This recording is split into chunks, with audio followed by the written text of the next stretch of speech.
그것이 정상적이고 보편적인 거죠. 그들은 진리 안에서 자신의 거룩함을 인식하고는 자신이 본 것에 기뻐한다. 예, 이게 우리의 마땅한 반응이어야 해요. 이게 마땅하고 당연하고 자연스러운 반응이어야 해요. 하나님 아들이라면. 그들은 진리를 똑바로 바라보며 왜곡이나 조정 없이 변화시키지 않고 있는 그대로 똑바로 바라보고 받아들이는 거죠. 자신을 진리에 맞춰 조정하거나 진리를 자신에 맞춰 조정하려 하지 않는다. 조정이라는 것의 의미 아시겠죠? 교정이 아닌 조정 말이에요. 진리를 조정하려고 하거나 그리고 내가 안다고 하는 진리에 맞춰 나를 조정하려고 한다거나 이렇게 하지 않는다는 거예요. 따라서 그들은 진리가 자신 안에 있음을 보았다. 그냥 진리는 사실이기 때문에 받아들이는 거예요. 어떻게 받아들인다고요? 기뻐하면서 두려움 없이, 그러니까 전적으로 온유하고 따뜻하게 진리를 전적으로 수용한다는 뜻이죠. 예. 따라서 그들은 진리가 자신 안에 있음을 보았다. 그들은 진리가 어디에 있어야 하는지 먼저 결정하지 않았기 때문이다. 무엇이 진리여야 하는지, 내가 선호하는 것이 진리라고, 내가 원하는 것이 진리라고 이런 결정을 하지 않는 거예요. 이런 결정은 성령이 분명하게 정확하게 결정해서 우리에게 주기 때문에 오직 내 결정하는 힘을 성령에게 맡겨서 성령에게 권위를 모두 주어서 성령의 결정을 온전히 온유하고 따뜻하게 전적으로 수용해서 받아들이기만 하기 때문에 자신은 판단하거나 결정하지 않아요. 그들은 바라보면서 단지 질문을 했을 뿐이며 의심하는 게 아니라 질문을 하는 거예요. 그들이 바라본 것이 그들에게 답했다. 이제 이 질문들은 어떤 질문이냐면요. 이 하나님의 것과 우리의 것을 성령이 비교해 주기 위해서 우리의 이 잘못 조정된 왜곡들을 가지고 와서 두려워하지 않고 성령에게 내어놓을 때, 감추지 않고 내놓을 때 그것을 성령이 진리로, 진짜 의미로 바꾸어 주는데 그때 진짜 의미는 무엇입니까? 하나님의 뜻은 무엇입니까? 하나님의 생각과 마음과 뜻을 알기 원합니다. 라는 의도의 질문이에요. 그런 의지와 목적의 질문이에요. 의심하는 질문이 아니라, 믿지 못해서 하는 질문이 아니라, 내가 판단하고 있기 때문에 하는 질문이 아니라, 내가 이미 결정했기 때문에 하는 질문이 아니라, 내가 잘못된 왜곡으로 하는 질문, 그것을 기준으로 놓고 하는 질문이 아닌 거예요. 그들은 바라보면서 단지 질문했을 뿐이며 그들이 바라본 것이 그들에게 답했다. 중요한 건 여기서 바라보고 있다는 거죠. 바라보고 있다는 거. 성령을 기준과 보편성으로 바라보면서, 의지하면서 그가 나에게 답할 수 있도록 하는 질문을 하는 거죠. 그가 말해주고 싶어 하는 것을 듣겠다는 의도의 질문을 하는 거죠. 너는 세상을 만든 다음 거기에 맞춰서 너 자신을 조정하고 세상을 너에게 맞춰 조정한다. 이것은 그 하나님이 우리에게 주시려는 교정과 정반대의 조정을 아직도 하고 있는 마음들을 말해요. 그리고 우리가 그렇게 되어서 있는 지금의 상태를 말해요. 너는 세상을 만든 다음 거기에 맞춰 너 자신을 조정하고, 그러니까 내가 목적한 거 있죠. 하나님 없는 것, 나 혼자 있는 것을 경험하면 어떨까? 그것을, 그러한 생각을, 여기서 세상은 생각이에요. 그런 생각을 만든 다음 거기에 맞춰서 내가 그 생각이라고 나를 조정해내고 그런 생각을 또 나에게 맞춰서 조정했어요. 그런 결정을 한 다음에 그런 생각을 만들고 그런 아이디어를 만든 다음에 그 아이디어에 나를 또 맞추고, 그럼 나를 몸이라고 만들어내서 맞춰야 되거든요. 그런 다음에 또 그런 몸에 나를 또 맞춰서 조정했죠. 너의 지각 안에서, 이러한 너의 그릇된 지각 안에서 너 자신과 세상은 차이가 전혀 없다. 왜냐면 내가 만든 생각과 그릇된 목적으로 만든 생각과 그 생각에 나를 맞춰 놓은 것이 전혀 다르지 않은 상태가 되어서 그것을 지각하고 경험하고 있으니 이것이 나는 일치되었다고 생각하는 거예요. 그런데 나는 이러한 일치를 평화라고 생각해요. 앞으로 말씀드리겠지만 평화는 뭐냐면요, 완벽하게 일치되어 있고 통일되어 있는 상태거든요. 그런데 우리는 가짜 평화를 가지고 있죠. 내가 뜻한 것에 완벽하게 일치되고 맞춰져 있는 상태를 평화라고, 평화의 의미도 바꿔놨죠. 너의 지각 안에서 너 자신과 세상은 차이가 전혀 없다. 그래서 우리의 가짜 사고체계도 일관성 있는, 나름 일관성 있는 사고체계인 거예요.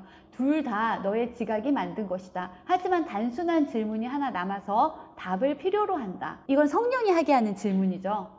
제정신이 아닌 마음에게 하는 질문이에요. 성령이 하고 있는 질문이에요. 너는 네가 만든 것을 좋아하는가? 그것은 기껏해야 죽음이 너를 따라잡아 없애버리기 전에 조금 더 오래 기다려줄 것을 바라면서 위험이 끝없이 이어지는 길을 홀로 두려움에 떨며 홀로 있기로 결정했으니까요. 홀로라는 것 자체가 두려움이니까요. 홀로 두려움에 떨며 자신 없이 헤쳐나가야 하는 살인과 공격의 세상이다. 하나님과 나라는 실제 존재, 생명인 실제 존재를 없애버린 것이 살인이잖아요. 하나님과 나의 연합들인 사랑의 존재, 그리스도, 하나님, 이 하나님의 존재 전체를 없애버린 것이 살인이잖아요. 나한테서는 나를 살인해서 없앤 거죠. 나의 존재성과 실제성을 없애버린 거죠. 그리고 그렇게 나를 공격한 거죠. 그것이 바로 내가 뜻한 거예요. 살인과 공격. 그 의도와 뜻, 하나님을 없애버리고 하나님과 하나인 나를 없애버리고 그렇지 않은 나를 만들어 보면 어떨까라는 것이 나를 죽이고 공격하고 있는 생각인 거예요. 살인과 공격의 세상, 살인과 공격의 아이디어. 네가 이런 것을 지어냈다. 이거 인정해야 해요. 이거 인정하지 않고서는 이런 것을 지어낸 힘을 다시 반대로 사용하도록 교정해주는 성령의 결정을 내가 따르려고 하지 않기 때문에 그래요. 자, 내가 이런 것을 지어냈습니다. 그것은 네가 너를 무엇이라고 생각하는지 그리고 어떻게 보는지를 네가 어떻게 보는지를 보겠다고 한 거죠. 정직하게 말하면 어떻게 보는지를 보여주는 그림이다. 살인자는 겁에 질려있고 죽이는 자는 죽음을 두려워한다. 살인자와 죽이는 자 다 같은 나죠. 근데 내가 지금 살인자이면 죽이는 자인데 내가 겁에 질려있죠. 왜냐면 나만 나를 공격하고 있으니까요. 이 모든 것은 자신의 조정 때문에 무섭게 되어버린 세상에 맞춰 자신을 조정하려는 자들의 무시무시한 생각일 뿐이다. 여기에 내가 희생자로 또 나를 조정해서 맞춰놓죠. 그들은 슬픔에 잠겨, 내가 희생자니까 슬프죠. 슬픔에 잠겨 내면을 슬퍼하는 자의 눈으로 바깥을 내다보고는 그곳에서 슬픔을 본다. 왜 이 세상은 이렇게 공허하고 외롭고 고통이 끊임없으며 이렇게 슬프고 비참한 세상일까? 하고 이렇게 또 내다보고 있는 거죠. 세상이 실제로 어떠한지 행복한 눈에 어떻게 보일지 궁금해한 적이 있는가? 진짜 하나님이라는 기준과 보편성의 세상, 내가 조정하기 전에 그 완전하고 동일하고 영원해서 조정한다고 해도 결코 내 망상 속에서 외에는 조정되지 않을 현재에도 완벽하고 영원히 완벽한 그 하나님의 생각의 세상이라는 것을 그 행복한 눈에는 어떻게 보일지 궁금해한 적이 있을까? 있나? 이렇게 물어보는 거예요. 이것을 궁금해해야 해요. 이것을 알고 싶어야 해야 해요. 이것도 성령이 우리 마음에 일으켜주는 기적 충동이에요. 네가 보는 세상은 단지 너 자신에 대한 판단일 뿐이다. 내가 결정한 것, 내가 뜻한 것에 대한 결정한 것에 대한 결과일 뿐이에요. 이런 세상은 전혀 존재하지 않는다. 아까 진짜 실제 세상이 어떠한지, 행복한 눈에는 어떻게 보일지 궁금해한 적이 있는가? 그걸 다시 보자면 이런 거예요. 너는 신경을 쓰거나 걱정할 것이 전혀 없고 지금 네가 조정해내고 끊임없이 그 조정한 것에 너를 맞추고 이렇게 하느라고 피로에 지치고 고통스럽고 비참하고 두려운 이 상태에 이것이 아닌 전혀 뭔가를 바꿔내느냐고 힘들지도 않고 간섭하느냐고 힘들지도 않고 방해하고 공격하느냐고 힘들지도 않은 이렇게 엄한데 힘 빼고 있는 것에 아무 상관없는 진짜 하나님이 창조하신 그 상태는 어떤 것이냐 하면요. 너는 신경을 쓰거나 걱정할 것이 전혀 없고 왜냐면 이것은 하나님이 이루어 놓은 완벽한 상태거든요. 불안해할 것도 전혀 없으며 항상 지극히 평온하고 조용하게 있는 것. 이것이 바로 우리가 지금 성령이 주는 선물을 받아들여야 하는 것이에요. 성령은 이걸 주려고 하는 거예요. 하지만 판단은 세상에게 형을 선고하며 아까 죽음과 살인과 공격이죠. 살인과 공격의 형을 선고하고 세상을 정당화하며 세상을 실제화한다. 이렇게 살인과 공격의 세상을 나는 기준과 보편성으로 놓고 정당하다고 하고 이것을 실제화한다라고 믿고 있어요. 왜냐면 내가 이렇게 결정했잖아요. 내가 이렇게 결정하면 이렇게 믿을 수밖에 없어요. 그러니까 결정하는 힘이 엄청난 거라는 걸 아시겠죠? 이러한 것이 바로 네가 보는 세상이며 네가 너 자신에게 내리는 판단이다. 내가 이렇게 결정하고 여기에 맞춰서 나를 다 조정해 놓고 그리고 내가 내리는 판단은 이게 정당하다, 이게 실제다라는 판단이니 말도 안 되죠. 에고는 다름 아닌 내 이렇게 하겠다는 의지예요. 이렇게 하겠다는 결정이에요. 에고는 너 자신에 대한 이런 병든 그림을 정성스레 보존하는데 나는 이런 의지를 계속 쓰고 있다는 뜻이죠. 그것은 에고의 이미지이자 에고가 사랑하는 것으로서 너의 바깥 세상에 놓여 있다. 에고 자체가 왜곡된 사고체계, 왜곡된 뜻, 의지에 의해 조정되어 만들어진 사고체계인데 그것이 바깥으로 나타난 이미지가 세상인 거예요. 에고의 이미지는 바로 우리가 바깥에서 보고 있는 세상인 것이죠. 이런 그림이 바깥에 있으면서 너를 무자비하게 휘두른다고 믿는 한 너는 이런 세상에 맞춰 너를 조정해야 한다. 지금 그러고 있죠, 우리가? 예. 그 세상은 정녕 무자비하며 그것이 너의 바깥에 있다면 너는 정녕 두려워해야 할 것이다. 하지만 그것을 무자비하게 만든 것은 바로 너였다. 처음에 우리가 이런 결정을 한 것, 그 의지와 의도를 내서 뜻한 것, 그것이 하나님이 뜻하지 않은 뜻을 조정해서 내가 만들어내고 그리고 그 뜻에 맞춰 그런 생각을 만들어내고 그 생각에 맞춰 나를 조정하고 그렇게 내가 조정해 놓은 몸과 바깥 세상에 맞춰 또 나를 조정해서 적응하게 하는 이런 상태. 결코 적응할 수 없는 것에 우리는 우리를 적응하게 하느라 피곤하다는 이야기 들어보신 적 있으시죠? 적응할 수 없는 것에 너는 결코 그것에 적응할 수 없을 것이다. 그래서 우리가 엄청 피로하잖아요. 이 쓸데없는 적응을 하느라고. 그러므로 그는 그 환경에 적응할 수도 없고 그 환경을 자신에게 적응시킬 수도 없다.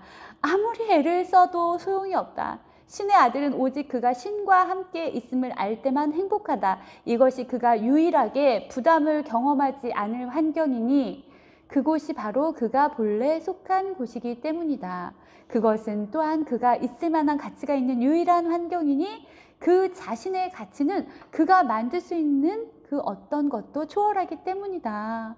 이것을 하나님이 나에게 영원한 행복으로 주셨는데 이게 나의 가치라고 이걸 누릴 만한 존재가 나의 가치라고 하나님이 영원히 뜻하셨는데 그래서 하나님의 뜻은 나의 행복인데 하나님과 내가 영원히 하나로서 사랑의 생각을 주고받는 영적 교통, 영적 대화를 하면서 영원히 행복한 게 나의 행복인데 이렇게 하나님이 나를 뜻하셨는데 이 뜻을 내가 조정해서 다른 뜻을 만들었으니 이런 상태를 지각하고 경험하게 된 것은 바로 나 때문이죠. 그건 바로 너 때문이다. 나 때문이다. 구원의 비밀은 단지 이것이다. 너는 이것을 너 자신에게 행하고 있다. 공격의 형식이 어떠하든 이것이 여전히 진실이다. 누가 적과 공격자의 역할을 맡든 이것을 너 자신에게 행하고 있다는 것은 여전히 진실이다. 네가 느끼는 온갖 고통과 고난의 원인이 무엇으로 보이든 이것을 너 자신에게 행하고 있다는 것, 이것은 여전히 진실이다. 너무 슬프지 않아요? 이 얘기를 하는데 그리고 이제 그 무자비함이 너를 돌아보는 것 같다면 그것은 교정될 수 있다. 우리가 조정한 것은요 성령에 의해서 교정될 수 있어요. 성령은 교정자거든요. 치유자거든요. 우리는 계속 성령을 하나님을 조정하려고 들고요. 간섭하려고 들고 판단하려고 들어요. 그런데 성령은 조용히 이 잘못된 뜻과 이 잘못된 지각과 판단을 교정해 주어서 우리를 치유해 줘요. 거룩한 관계 안에 있는 것, 이것이 바로 그 성령의 뜻함 안에, 이 성령의 뜻은 하나님의 뜻이죠. 이 하나님의 뜻함 안에 있는 것이 거룩한 관계예요. 이 거룩한 관계 안에 있는 자가 과연 얼마나 오래 거룩하지 않게 남아있을 수 있겠는가. 에고가 바라보는 세상이 에고를 닮았듯 거룩한 자들이 보는 세상은 그들과 하나다. 거룩하다는 것이 바로 하나님의 뜻, 당신 자신의 생각 외에 다른 생각이 전혀 없는, 당신의 의미 이외에 다른 의미가 전혀 없는 그 상태가 거룩한 것이잖아요. 거룩한 자들이 보는 세상은 그들과 하나다. 거룩한 자들이 보는 생각은 그들과 하나다. 생각은 생각한 마음과 하나이기 때문에 그 생각을 주고받고 그 생각을 통해서 바라보는 마음은 곧 그 생각과 하나이기 때문에 그 생각 자체로 깨어날 수가 있게 돼요. 그들은 세상에게 세상이 무엇인지 말해주지 않고 세상을 자신의 지시에 맞추기 위해 조정하지 않았다.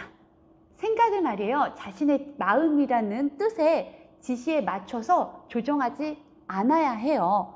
마음은 생각의 지시를 받는, 생각을 주고받는, 소통하는 기능이기 때문에 그래요. 그런데 마음 홀로 생각을 버리고 있고 생각의 지시를 따라서 생각을 주고받는 영적 교통의 수단으로 존재하고자 하지 않고 마음이 홀로 자신으로 존재하며 자신이 생각을 지어내서 생각에게 자신의 뜻을, 홀로 있겠다는 뜻을 주고 지시해서, 자신이 지시해서, 그리고 그 생각이 다시 자신을 지시하게 하는, 홀로 있겠다는 뜻으로 만든 홀로 있는 아이디어가 자신을 지시하게 해서 그것을 지각하고 경험하게 하는 이런 조정을 하지 않아야 해요. 그들은 세상에게, 이제 그런 조정을 하지 않는 자들은 세상에게 부드럽게 물으며 너는 무엇인가? 라고 속삭였다. 그리고 모든 지각을 보살피는 성령이 그 질문에게 대답했다. 여기서 세상은 생각을 말해요.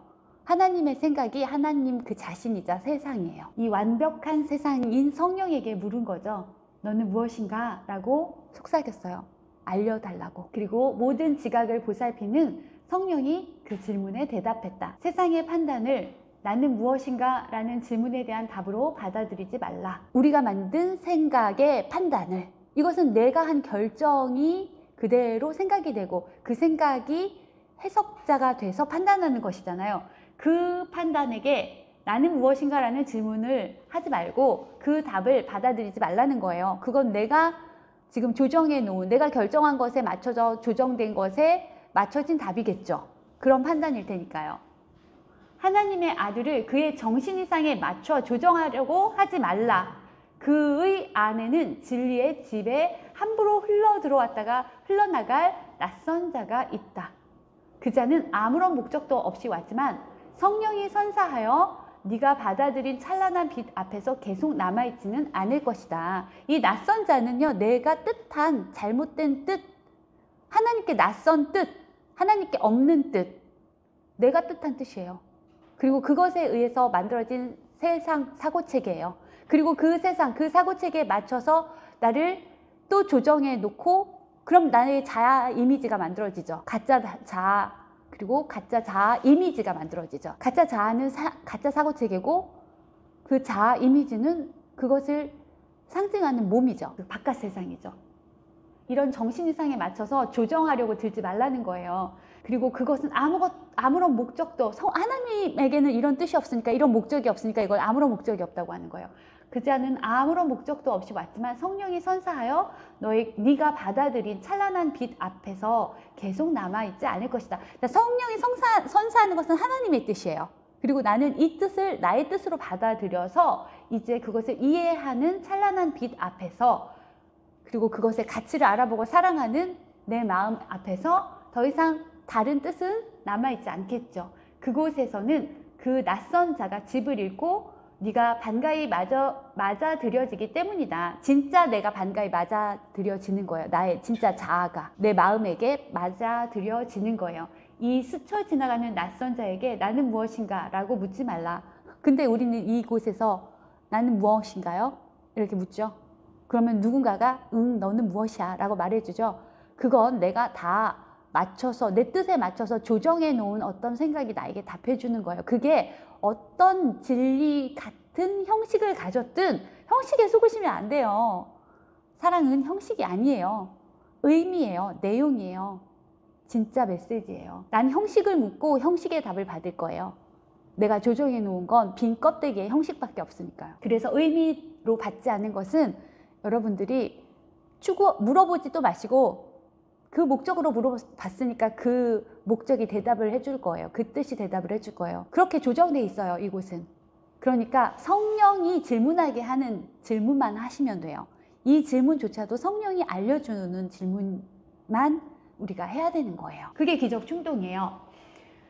자, 이 스쳐 지나가는 낯선 자에게 나는 무엇인가라고 묻지 말라. 그는 온 우주에서 알지 못하는 유일한 자다. 알지 않겠다고 결정해 놓은 나의 뜻에게 물어본 거예요. 그러니 알지 못하는 것을 유지하려는 그 뜻이 거룩한 관계로 가지 못하게, 연합으로 가지 못하게 철저하게 간섭해서 나에게 말해줬겠죠. 그걸 듣고 있으면 성령에게 듣고 있는 게 아니에요. 그리고 성령에게 듣지 않겠다는 뜻이에요.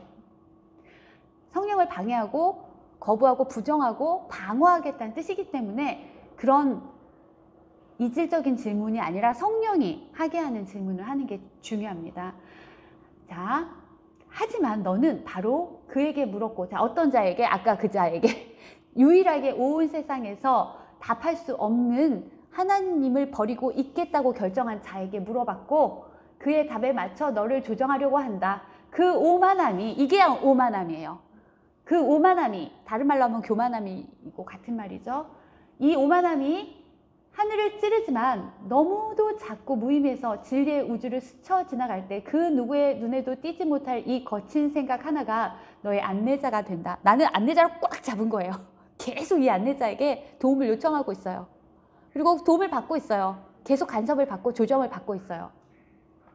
너는 그것에게 돌아서서 우주의 의미에 대해 묻는다. 진리의 우주 전체가 눈을 뜨고 보는데 그 중에서 유일하게 보지 못하는 자에게 너는 내가 하나님 아들을 어떻게 바라보아야 하는가? 라고 묻는다. 자, 우리 이런 질문하죠? 하나님 아들의 실제는 무엇인가? 내가 실제를 있는 그대로 인정해 주려면 어떻게 해야 하는가? 나는 누구인가? 이거 우리 묻고 대답하는 이 오래된 철학과 사유하기는 실상 누구에게 묻고 있는 것이냐면 분리된 그 마음, 그 신에게 묻고 있는 거예요. 그 우상을 만들어낸 저자에게 묻고 있는 거예요. 그 뜻, 분리되겠다는 그 의지와 뜻에게 묻고 있는 거예요. 너는 판단력이 전혀 없는 것에게 판단을 요청하는가? 설령 그랬다 하더라도 너는 그 답을 믿고 그것이 진리라도 되느냐? 그에 맞춰 너를 조정하려는가? 네, 이렇게 하고 있죠, 우리가. 네가 바라보는 세상이 곧 그것이 너에게 준 답이며 너는 그 답을 삼인 것으로 만들기 위해 세상을 조정할 힘을 그것에게 부여했다. 너는 한 줌 연기 같은 이 미친 것에게 욕 나왔네요. 내 성령도 욕합니다. 예, 바른 판단을 해주는 것을 성령이 바르게 판단해 주는 것이 실제적인 우리가 지각해야 할 것인데 이것을 우리가 판단하는 것은 옳지 않아요. 성령은 에고를 반대하는 판단을 해요. 영에게 유리하게 판단하는 진실에게 정직한 판단을 할 것이고요. 에고가 듣기 싫은 판단을 할 거예요. 조정자, 세상을 만든 이 거짓된 창조자, 거짓된 세상을 만들어내기로 그 진리를 조정해낸 이 조정자가 듣기 싫은 판단을 해주고 결정을 해줄 거예요. 그러면 우리는 이것을 다시 우리의 형식에 맞춰서 어떻게 사랑이 이렇게 말할 수 있어? 어떻게 사랑이 이런 표현을 할 수 있어? 라고 하면서 또 판단하죠. 그런 판단을 넣어두세요. 우리는 지금 판단할 수 있는 기준과 보편성을 가지고 있지 않아요. 이렇게 미쳤다고 말할 때, 오만하다고 말할 때 사랑이 어떻게 오만하다고 표현할 수 있지? 사랑이 어떻게 미쳤다고 표현할 수 있지? 네, 오만한 것을 오만하고 미친 것을 미쳤다고 표현하는 것은요, 정직한 것이고 정확한 것이고 바른 구분이에요. 성령이 이렇게 구분하고 판단한다는 것에 대해서 우리는 앞으로 의존하고 연합하고 협력해야 할 것이기 때문에 익숙해지셔야 합니다. 예, 이것을 성령에 대한 또 판단으로 가져가서 성령이 이렇게 판단하고 이렇게 결정한다면 난 성령을 따르지 않겠어. 이렇게 하시면 안 됩니다. 네. 너는 한 줌 연기 같은 이 미친 것에게 너의 거룩하지 않은 관계의 의미를 물었고 그것이 주는 정신 나간 답에 이 정신 나간 것아! 예, 이거 욕 아닙니다. 예, 욕이라고 판단할지 아닐지 어느 편에 있느냐에 따라 달라집니다. 예, 기준과 보편성에 있으면 이것이 정신 나갔다고 말할 것이고요. 정신 나간 쪽에 있으면 왜 욕해? 사랑이 어떻게 그럴 수가 있어? 이렇게 말할 것입니다. 예, 어느 편에 있어야 하는지 줄을 잘 서십시오. 정신 나간 답에 맞춰 그 관계를 조정했다. 그것이 너를 얼마나 행복하게 만들어 주었는가? 비아냥거리는 거 아닙니다. 예, 정확하게 판단하고 있는 것입니다. 어느 쪽에 서느냐에 따라 다르게 판단될 수 있습니다.